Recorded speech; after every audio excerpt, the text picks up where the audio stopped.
皆さんこんにちは。ザ京都のゆうごです。今日は1月14日月曜日です。北野天満宮に来てます。すごい、もう門がすごいっす。すごい、もう前の人の大きさと比べたら分かると思うんですけど、すんごい門が大きい。それが北野天満宮です。今1月なんで初詣のこんなね、のれんつうか旗が飾ってありますけど、なんで北野天満宮に来たかというとですね、皆さんお花見といえば桜をイメージすると思うんですけど、本当はね、お花見は昔は実は梅をね見ることをお花見と言っていたようです。でその梅がね、北野天満宮は、結構な名所でして、1月下旬ぐらいから、梅が咲き始めると言われています。で今1月14日なんで、もしかするともうなんか一つ二つ咲いててもおかしくないんちゃうかなと思いまして、今日は北野天満宮に来てます。ちなみにこの北野天満宮に行ってほしいというね、リクエストは視聴者の方からいただきまして、北野天満宮のね梅の状況を見てきてほしいというコメントがあったんで来ています。で北野天満宮だけ行ってもちょっと尺足りなかったりとかすると思うんで、今日はね北野天満宮だけじゃなくて、僕のちょっと病気というか交通事故にあったんですけど、その時の、交通事故だけじゃなくて、扁桃炎とかもかな、なんかそれをね治してくれた病院じゃなくて神社がありまして、近くに、この北野天満宮の近くにもうどんな病気でも治してくれる神社があるんで、そこにね足を運んでみたいと思っています。なんでこの一本の動画の中で北野天満宮の、梅のね状況も見れるし、北野天満宮の近くの、病気をね治してくれる神社のことも知れるしといった2本立てで、お届けしています。もう早速何も喋らずに通り過ぎちゃいましたけど、屋台出てましたね。すごい屋台。うわ、これや梅。皆さん梅これちゃいます？ここや、ここですよ。これがもうすぐ公開されるんですよ。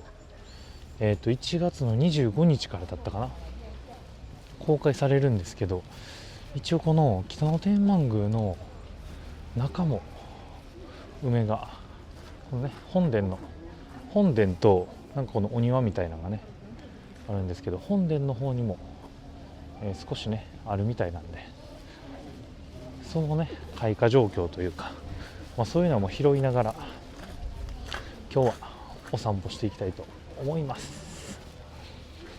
いやー、北野天満宮久しぶりですわ。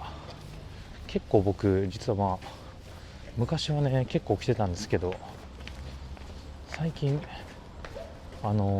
最近とか2年前ぐらいに引っ越して、そっからねあんま北野天満宮通らなくなっちゃって、このなんか本殿の門の横の小さい門から入っていく感じもいいっすね。なんでなんやろ。なんか厄除けとかもしてらっしゃいますね。なんかこれ今工事中ですよ。この本殿の門も立派ですよね。すごい立派ですよ。これがなんか今工事中なんですけど、もしかするとなんかやらはるんかもしれないですね。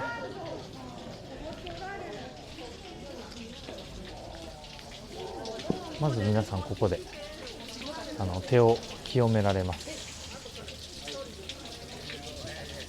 なんかすごいおしゃれです。かわいい。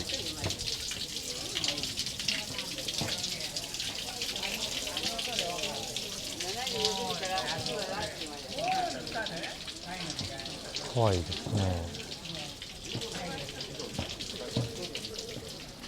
あ、つぼみが傷みます。おみくじを結ばないようにとのことです。やっぱりまだちょっと早かったですかね。1月14日ではまだ結構つぼみばっかりですけど、でも結構もうつぼみも皆さん見ていただいたら分かると思うんですけど、結構つぼみももう開きそうですよ。開きそう開きそう。なんかその梅もいろんな種類があるみたいで、北野天満宮の中の梅の中で結構一番早く開花するやつは、今月末ぐらいで、そこから徐々に、本当はね梅自体は2月中旬ぐらいが一番咲くんですけど、それが後でね2月、北の天満宮2種類か3種類ぐらい梅があるのかな。で1種類だけ今月末に咲くやつがあるっていうのが、北の天満宮です。なんかこういうのとか僕座京都やって初めてこうやってまじまじ見るようになったんですけど、僕小さい頃とかほんまにこんなん全く見てなかったですもん。でも大人になって座京都を始めてようやくこういうのをまじまじ見るようになったんですけど、すごい立派ですよね。こういうのを本当に先人の方々がすごいたくさんの時間とお金をかけて守ってきてくださったと。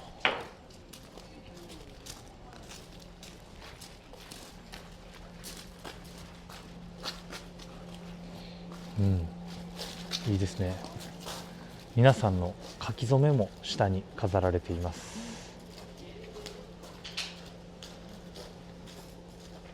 大吉とか書いてらっしゃる方がいますね。古札納め書。初詣に来られた方は、その1年安全にね過ごせますようにという願いを込めてお守りを買ったりされるんですけど、そのお守りをお返しするんですよね。1年が終わった後にでまた新しい今年のお守りを買われるというのが、日本の文化なんですけど、そういう場所ですね。それをお札を返す場所がさっきの古札納め所という場所です。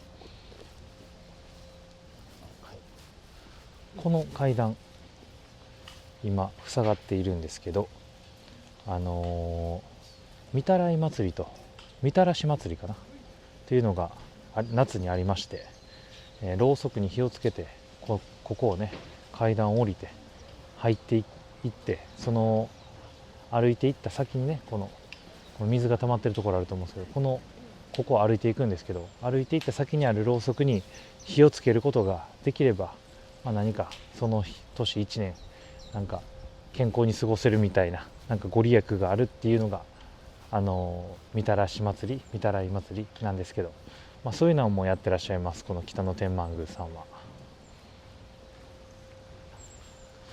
すごいなんかパワーを感じますよね。でももうあとちょっとです。本当に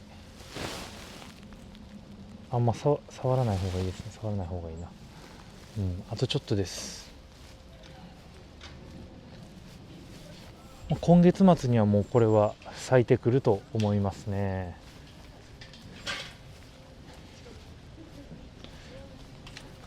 こういうふうにちゃんときれいに梅が咲くように丁寧にお手入れしてくださっています。こういう業者さんもね、年々継ぐ方が減ってるみたいで大変みたいですね。この美しさが100年後200年後も続くように職人さんがね継げなければいいんですけど、この木も全てこれからピンクとか赤色とか白色に花が咲きます。龍神桜、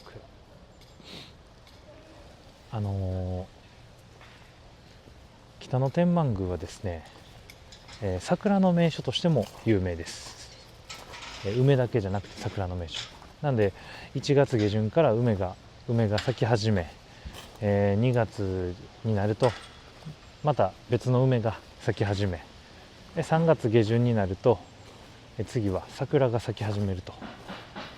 北野天満宮はそういう場所です。このお庭とかすごいなんかパワーを感じますよね。北野天満宮自体は結構有名なので皆さん知ってる方も多いと思うんですけど、そういった方のためにね、これからね、この後、僕の病を治した神社に行きますから、楽しみにしててください。でも北野天満宮ご存知の方もこうやってね、つぼみの状態というのを、これとかも結構もう咲きそうですよ。これもう咲きそう。あと2週間ぐらいかな。すごい綺麗に咲きそうですよ。もうなんかピンク色、めっちゃいい。これでピント合え。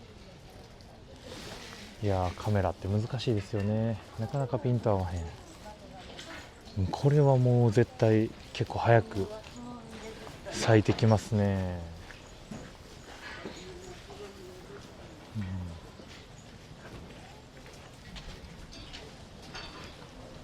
さあ入っていきます。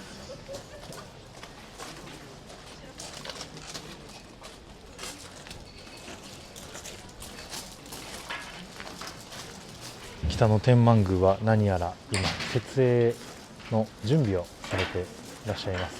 これからの梅のお祭りに向けて、準備されてるんですかね。いやもう僕ちょっと感動しちゃうんですけど、この北野天満宮さんのもの、そこって皆さん思うかもしれないけど、この柱の木見てくださいよ。すごい、もう歴史を感じます。この色からすごい歴史を感じますよ。本当にこれがたくさん年月をかけてね、この色になってきたんでしょうけど、何よりもすごいのはやっぱこれがこの現代にもね残っているというのがまたすごいです。飛び梅、ご神木の梅、確か梅のご神木は北野天満宮しかなかったような気がします。ごめんなさい、定かではないんですけど、梅のご神木はここだけだった気がします。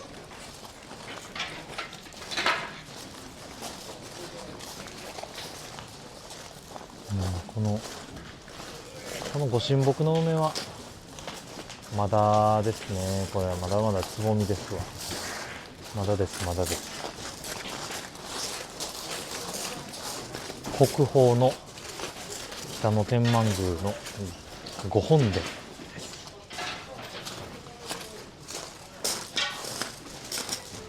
たくさんの方が参拝にいらっしゃいます。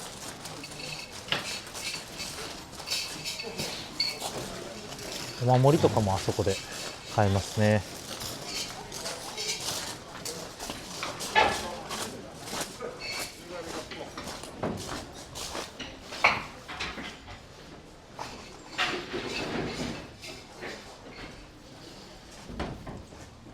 やっぱり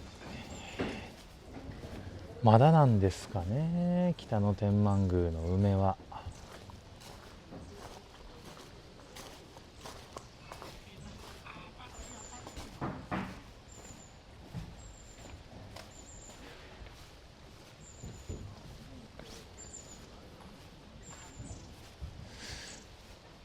これちょっと2週間後ぐらいにももう一回見に行きましょうか。もう2週間ぐらいもう一回見に来て、また開花状況ね、1月25日になるとお庭が公開されるようなので、その時にねもう一回また北野天満宮さん来たいと思います。その頃にはさっきまで結構大きくなってたつぼみとかが花開いてるんちゃうかなと思います。本当に歴史を感じます。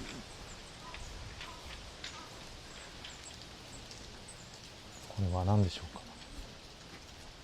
五香の御柱。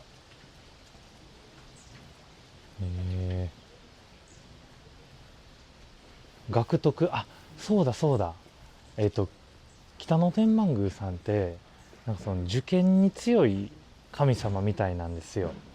なんで皆さん今年受験を控えている方、もしくは、息子さんやお孫さんが受験を控えてらっしゃる方は、ぜひ北野天満宮さんに来て、お祈りをしてみてください。僕も確かね、高校受験の前かな、北野天満宮さんにお祈りをしに来たのを覚えています。実は僕高校受験200点満点中80点だったんですよ。言ってしまえば4割ですよ。40点みたいなもんです。そんな点数やったんですけど、僕なぜか第一志望の公立高校に受かっちゃったんですよね。ちょっと僕もよく分かんないんですけど、それは僕この北野天満宮にお祈りしに来たからなのかなってちょっと思ったり思わなかったりしています。こっちは梅とかはないですね。でも何かすごいエネルギーを感じます。もうこの井戸とか何なんですかね。なんかこの井戸に落ちたらタイムスリップとかできそうじゃないですか。これは、反対側の出入り口ですかね。北野天満宮さんってすごい広くて、四方八方にね出入り口があるんですよ。こういうなんか岩も飾られてます。西陣名、ちょっと僕漢字弱いからな。海外の方日本の漢字難しいってよく言われるんですけど、コメントでもあるんですけど、日本人も漢字分かってないです。全然漢字分かってないです。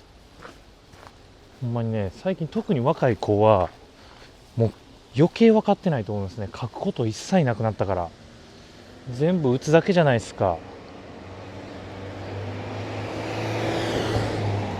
は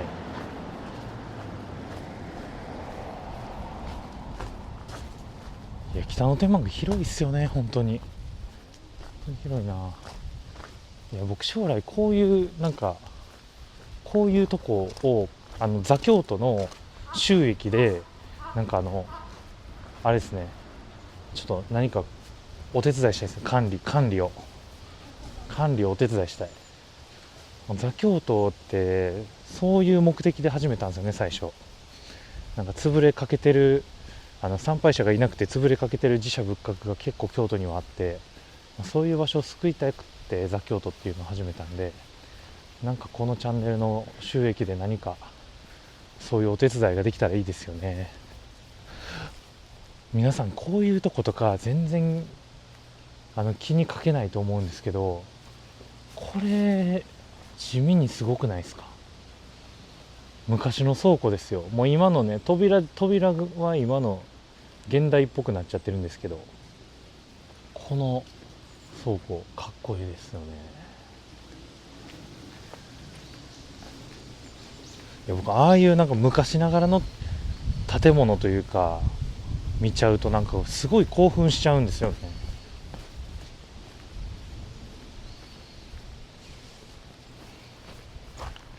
でも最後にね受験生がこの動画を見ながらお祈りできるように本殿で今日は本殿を映しながらねエンディング撮りますんでそれにちょっと今準備してください。ご本人かもしれないですし、息子さんかもしれないです、娘さんかもしれないです、お孫さんかもしれないんですけど、その受験祈願をする準備をしておいてください。こっちの出入り口とかすごいですよ。こっちの出入り口なんかすごい雰囲気が漂ってる。やっぱ今1月は初詣ですからね。そう、ここの道も結構有名なんですよね。ここなんかお祭りとかもやってる通りで、なんかね、もう地面がちゃうでしょ。全然舗装されてるでしょ。なんか確かここまっすぐ行ったところでお祭りをなんかやってはるんですよ。なんだったかな、なんていうお祭りだったかな。その動画にしましたよ一回。なんか見つけたら概要欄に貼っておきます。なんていうお祭りだったか忘れました。音がいいですよね、こういう提灯が。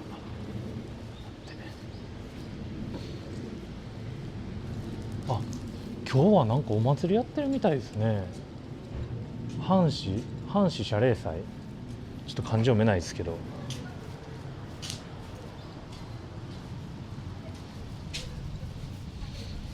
長五郎餅、北の手名物長五郎餅。へえ、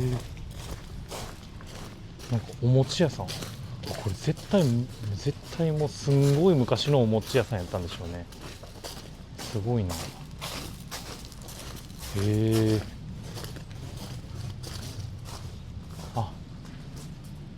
長五郎餅は移転したのかな、移転したみたいですね。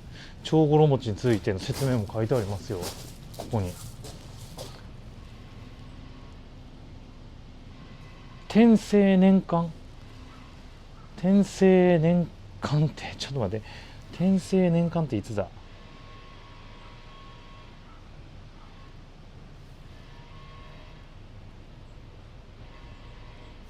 天正年間はですね、チャット GPT がちょっと考えてくれてない。1573年から1592年だから、約500年前ぐらいのお餅屋さんなのかな。長五郎餅の由来は東区天正年間に遡りますって書いてあるんで、この辺は、濃く生い茂った森林に囲まれ、小川のせせらぎに銀玉の転がるごとく滝が流れ落ち、秋には紅葉が美しい洛中きっての景勝地として多くの、参拝客でにぎわってました。でその時にその地において長五郎さんっていう人がなんか参拝客をもてなしながらなんか茶菓子をなんか食べさせたんかな。だからなんかそれで長五郎もちょっと僕最後まで読んでる暇ないんでね、ちょっと読めないんですけど、気になった方はぜひ皆さんここに来て読んでみてください。でもすごくない？これだから500年前の飲食店ってことですよ。絶対これだってそのまま残ってるでしょ。過去のままそのまま残ってます。絶対これすごっ。創業天正年間、500年前、創業500年のお餅屋さんですよ。やば。食べ物にはもう僕なんか食べ物には目がないですから。すごっ。長五郎でこの門とかも感動なんですけど、この門手触りやばい、ツルツル。こういうのもすごいですよ。すごい。いやーすごいなこの建物。長五郎餅、北野天満宮に来たら長五郎餅屋さん見に来てください。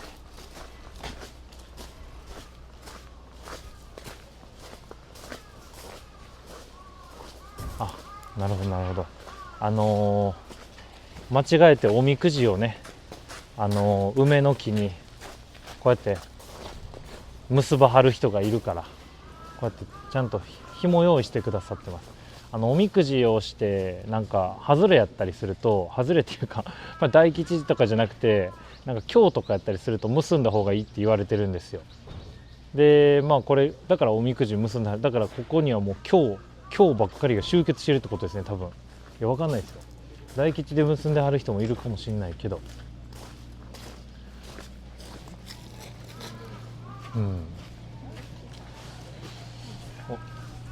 ここがあれですね。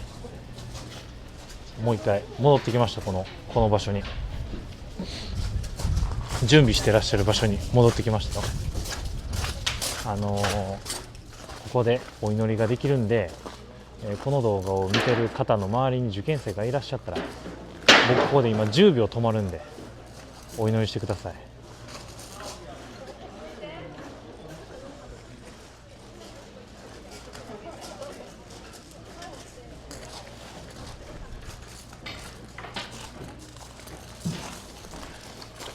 はい、皆さんちょっと早かったかもしれないですけど、お祈りはできたでしょうか。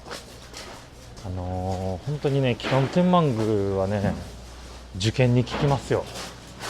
もう僕が高校受験合格したのは絶対このおかげですわ。本当だって僕頭悪すぎて4割しか点数取れなかったですからね。それで合格してますから、ほんまに。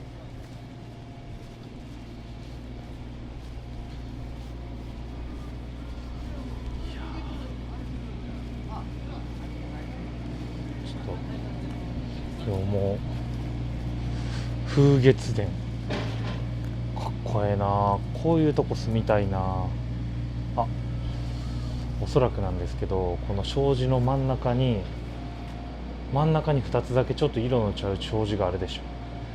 この障子はですね、障子を全部開けなくても空間だけ開けられるんですよ。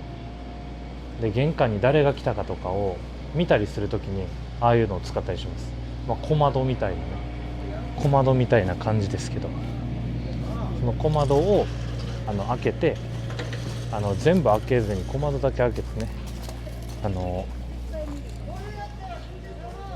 玄関に来客とかが来た時にね、見るという感じです。いや、すごい。この道すごいですよ。すごいな。これ絶対奥まで行って、僕なんか梅に連れられてこの道通らずに本殿入っちゃったけど、ここすごいな。この道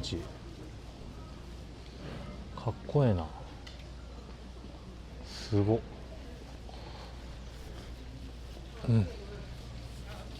結論、北野天満宮の梅はまだでした。1月25日ぐらいですかね。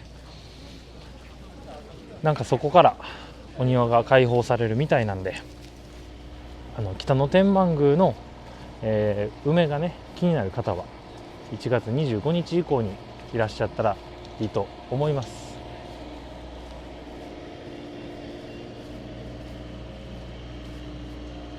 これも立派。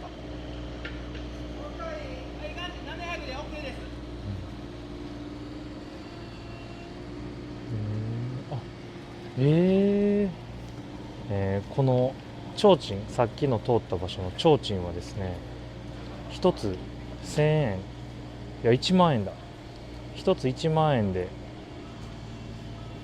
つけることができるみたいです。すごいな。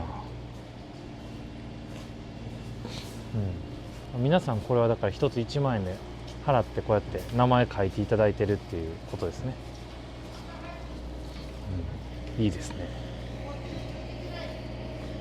はい、ということで、そんなこんなで北野天満宮のね方はこれで終わりにしたいと思いますけど、まだ動画は続きますよ。多分今日お祭りしはるからなんかお祭りって今日お祭りって書いてあったから、その提灯だ。これ多分上にくっついてる提灯、その提灯だ。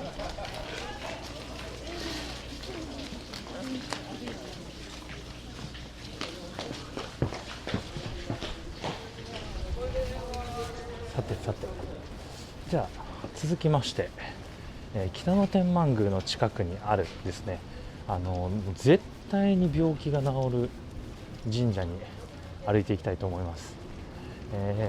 ちょっとね距離があるんで、皆さん暇になっちゃうかもしれないんですけど、すみませんね、暇になっちゃうかもしれないですけど、ひとまずそこに向かって歩いていきたいと思います。もう絶対に病気治りますから、ほんまに。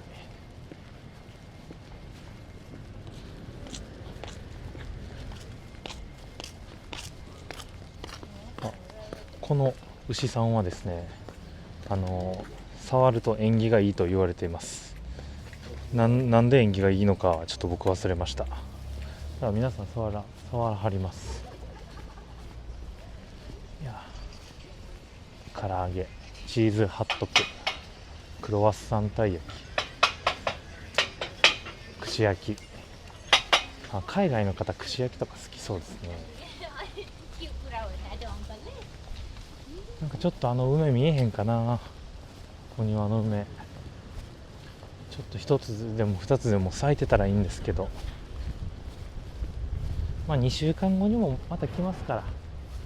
いやでもね、ちょっと咲いてそうなやつがあるんですよね。ちょっと咲いてそうなやつがちょっとちらっと見えるんですよ。ちょっとなんかわかりますかね皆さん、これここわかんないかな、ちょっとピンク色な見えません？なんか奥に。いやなんかわかんないけど、あれが果たして梅なのかわかんないですけど、いやなんか楽しみですね。また京都らしい、なんていうか色のある京都がね待ってます。もう冬は葉も枯れて色がなくなっちゃいますから、ちょっと寂しくなっちゃいますよね。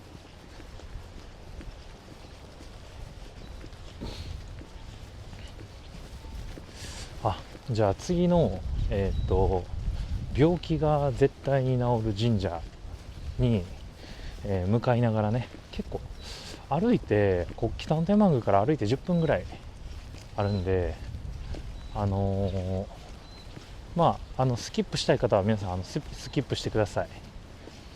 歩きながら僕のもうどんな病気が治ってきたかっていうエピソードを、話していきたいと思います。人生で僕その神社にまず神社の名前から紹介しますか。神社の名前はですね、釘抜神社と言います。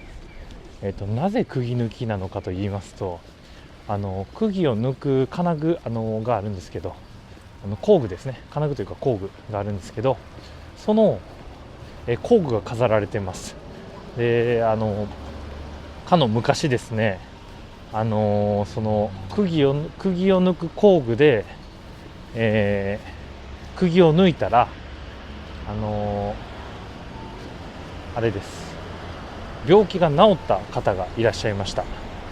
本当になんか病気もう絶対に治らへんって言われてた病気がなんかその釘抜きで釘を抜いたら治ったという逸話がありまして、その逸話からできた神社だったはずです。僕もなんか正直あんま知らないんですけど、知らずに通ってるんですけど、毎度絶対に病気治る神社です。で釘抜き神社なんですけど、これさっきの神社ちゃいます？神社じゃない、お餅屋さんちゃうか、ここじゃないか。どんな病気治ったかっていうと、僕実は一回交通事故でちょっと天国に行きそうになったことがありまして、もう実は全身麻酔の手術を4回もしてます。でその時にですね、僕はリハビリも頑張ったんですけど、治らへんって言われてたんですよ。もう歩けないと思ってくださいと言われまして、でもリハビリ頑張ったらもしかするかもしれないって言われてたんですけど、あんまり経過が芳しくなくてですね、リハビリも頑張ってるし、治療も頑張ってるし、入院生活も辛いけど耐えてるし、でも歩けるようになかなかならない、そんな日々が続きました。でもう僕結構自分で言うのもなんなんですけど、努力するのが好きなタイプで結構努力しちゃうんで、すごいリハビリとか頑張ったんですけど、もうほんまに全然治らなくて、もう治らなすぎてどうしようって思った時に、もう困った時の神頼みやなと思いました。でリハビリ終わって入院中に病院を内緒で抜け出しまして、その今から行く釘抜神社に、お伺いしました。で釘抜神社の方はすごい優しくて、優しいおばあちゃんだったんですけど、そのおばあちゃんが対応してくださって、なんかすごいありがたいねお言葉とか優しい言葉とかかけてくださって、僕はちょっと涙を流しながらねお話聞いてたんですけど、最後に僕が何かこうできることありませんかと言いますとですね、なんか祈祷代とかなんかお守りとかなんかちょっと大きめのお守りとかくださいって言ったんですけど、いやもうお金なんていりませんと。でも小さいお守りだけ買っといたらいいんじゃないですかって、持ってはったらいいんじゃないですかって言われまして、300円か200円か当時300円か200円かのお守りを買いました。もう逆に言うと本当にそれしか恩返しができなかったんですけど、いやそれでですねその病院釘抜神社を後にして病院に帰った後に1週間後にですね歩けるようになってきたんですよ。ほんまにやばくないですか。僕なんか神様とか信じてなかったんですけど、今も無宗教なんであんま信じてないんですけど、ほんまにこんなに変わるんやと思うぐらい変わりまして、もうそっからみるみるうちに歩けるようになって、もう松葉杖もそっから1ヶ月半後ぐらいに1ヶ月半か2ヶ月後ぐらいに松葉杖も完全に取れて歩けるようになったんですよ。でなんか僕ちょうどそれが大学の、就職活動の時期やったんで、就職活動にもちゃんとね行けて、夏休み東京とかも行けて、無事ね就職活動もしっかり、終えることができて、内定もいただけたと。もう本当にでも時に歩けなくなってたら多分僕はもう生きる気力もなくしてましたし、東京にもね行ってなかったと思いますから、就職活動も、うまくいかへんかったんやろなと思います。本当に元気が時は本当に元気が日に日になくなっていくんですよ。やっぱ歩けないっていう現実を受け入れられなくて、でなんかほんまに僕が今こうやってね座教とやれるのも歩けてるからなわけで、その歩けてるのは僕は釘抜神社のおかげだと思ってます。でも勝手に病院をね抜け出すことはあんまり推奨はされないのでやめた方がいいかなと思うんですけど、僕はちょっとねファンキーな生き方を今までしてきてるんで、病院を抜け出しちゃいまして、釘抜神社に行ったところ歩けるようになったという話でした。それがまず一つ目の僕の病気を治してくれたエピソードですね。で2つ目、僕大人になってから扁桃炎になりまして、もう扁桃炎って皆さん知ってますか？1ヶ月に1回ぐらい喉が赤く腫れ上がって、もう喋れなくなって熱が39度とか出るんですよ。僕40度とかも出ちゃった時もあって、で扁桃炎の厄介なところって何回も再発するんですよ。治っても治っても治ってまた1ヶ月したら扁桃炎再発して、また治ってまた1ヶ月したら再発してっていうのを繰り返すんですね。で病院の先生に3回扁桃炎になったらもう手術して扁桃腺取った方がいいって言われたんですよ。で、その手術がだいたい入院費込みで20万ぐらいかかるって言われたんですけど、いやなんかもうすごい怖い病気やなと思って、ほんまに喋れなくなる。もうしんどいし、しかも毎月しんどいから、もうなんか絶望ですよ。一生この病気と俺は付き合っていかなあかんのかと思って、手術もしたくないし、だって手術って痛いじゃないですか。僕全身麻酔の手術したこともう4回あるから分かるんですけど、手術も痛いし麻酔焼けもしんどいから、絶対そんなんやりたないなと思って、でも僕はちゃんと3回再発して、なんなら4回目まで来たんですよ。4回目まで再発しまして、でその4回再発した時にもう病院の先生にもうさすがに手術して扁桃腺取りましょうって言われたんですよ。いやもう僕ね、その時できること全部やりましたよ、ほんまに。何やったか言うとですね、まず毎日生姜とニンニク飲むようにしました。なんかもう気休め程度なんですけど、別に科学的なエビデンスがあるわけじゃ全然ないですよ。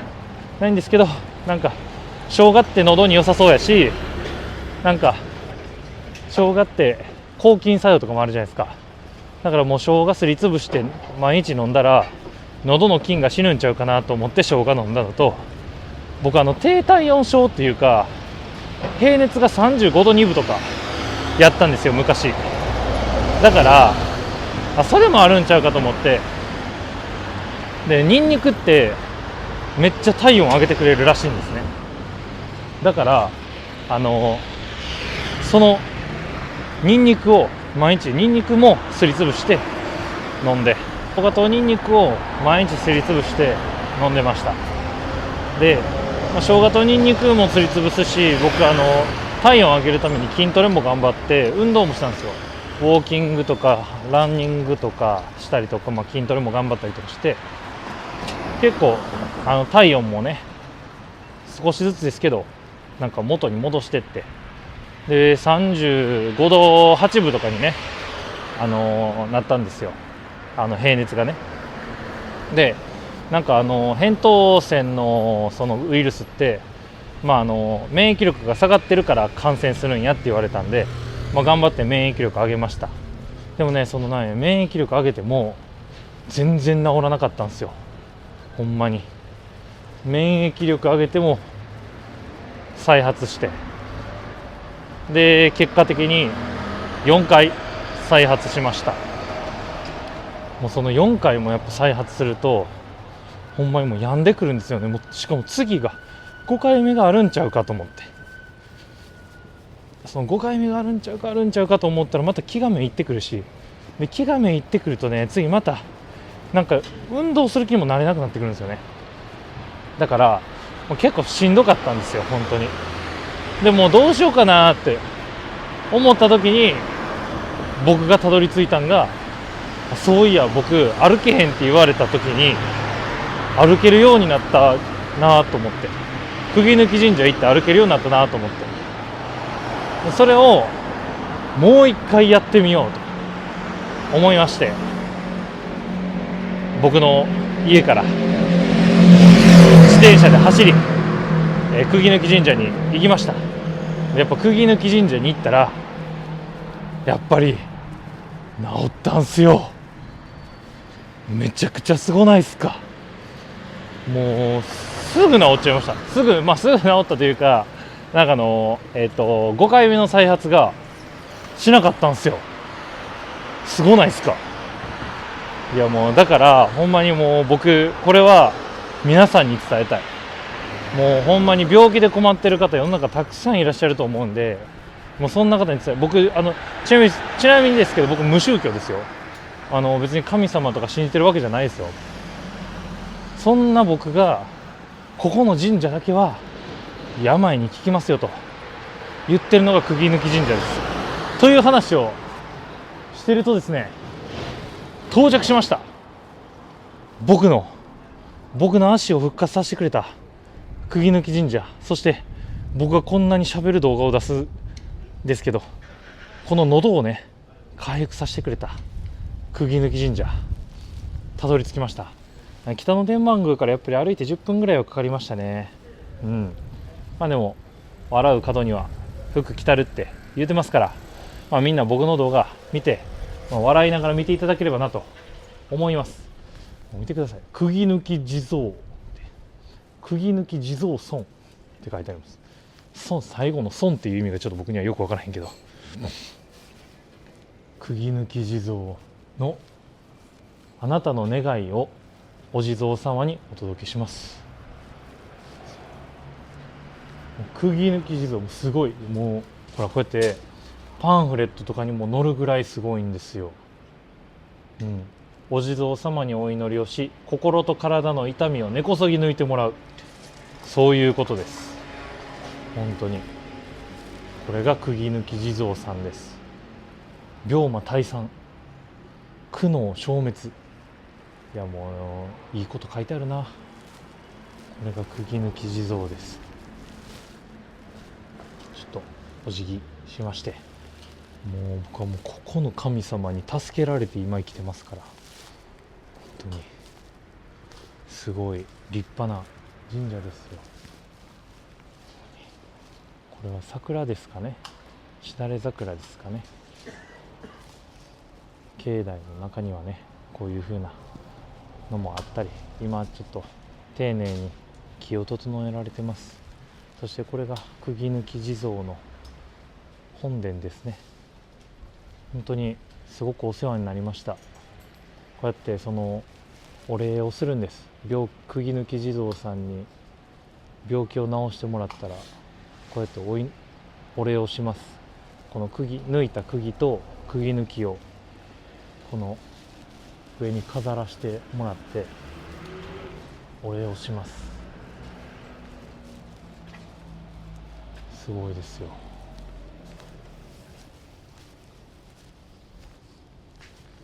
ご祈願、お祈願受付、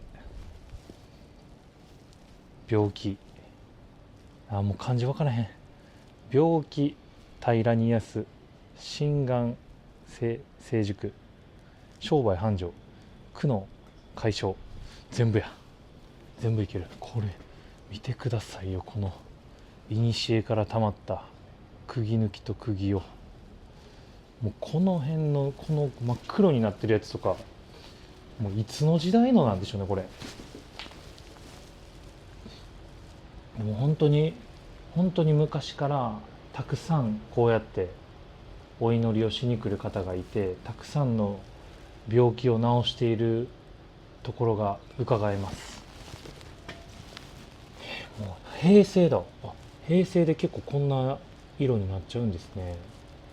平成何年って書いてありますか。ちょっと僕わかんないですけど、読めない、漢字が読めないけど、平成5年。僕が生まれる前からもうこの神社で病気を治してもらってる方がたくさんいらっしゃるということですね。すごいパワーを感じます。本当にパワースポットです。病気がもう何をやっても病気治らへんっていう方はぜひこの釘抜き神社さんにいらしてください。もう僕はもう人生ここで2度助けられてます。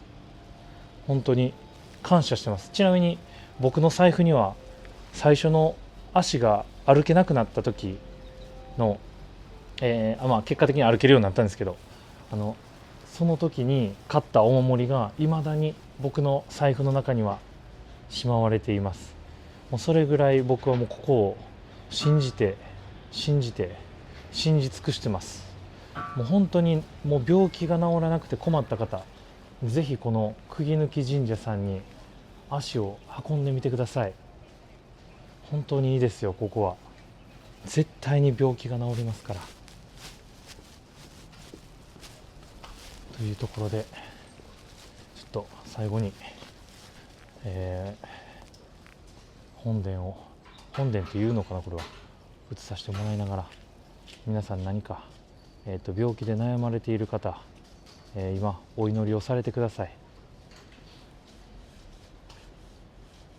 10秒待ちます。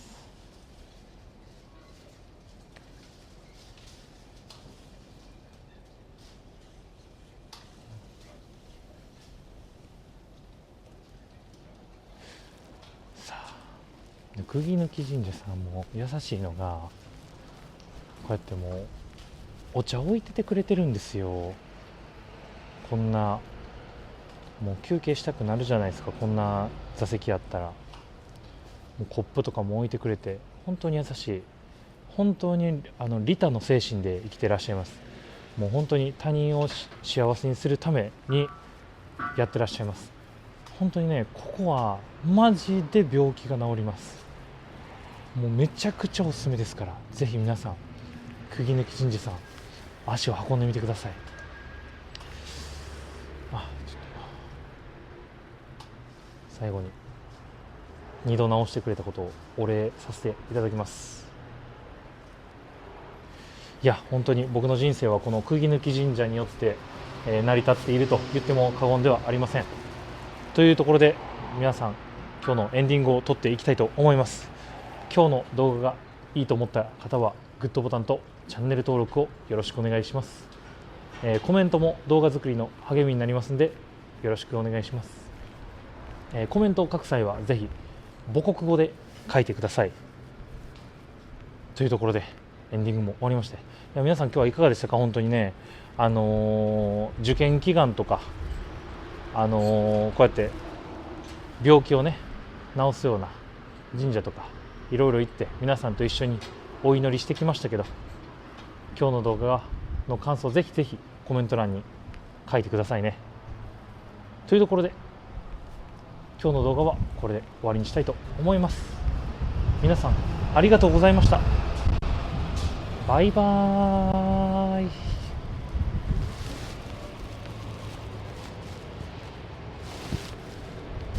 次は京都御所に行ってきます。京都御所のもみじ残ってるかな。去年の末に行った時はもみじが残ってました。12月15日に行った時はもう赤い状態でもみじが残ってましたけど、今日も残ってるかな。残ってたらいいな。残ってたらいや、残ってても残ってなくても動画にします。それじゃバイバーイ。